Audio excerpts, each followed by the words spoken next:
Hello, good afternoon po. I'm Arby Pileta, YouTube channel. Please subscribe. Salamat po.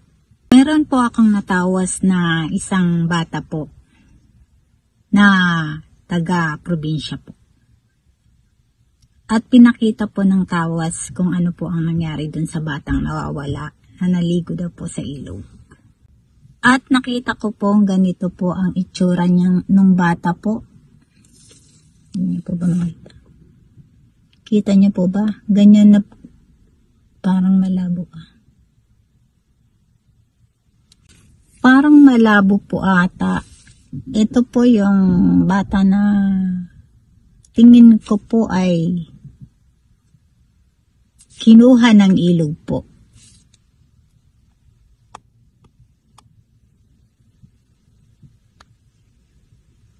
Ito po. Yan. Ito po. Yan po. Yan po ang itsura ng bata. Totoo pong ang ilog po ay nangunguha ng tao po.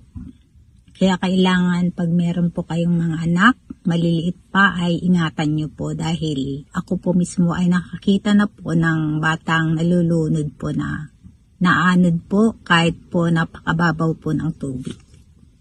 Kaya yan lang po ang sabi siguro sa atin ng Panginoon, pinapakita niya lahat ang mga tunay na nangyayari dito sa ating mundo. Kaya kahit po sa tawas po ay nakikita natin yan. Salamat po.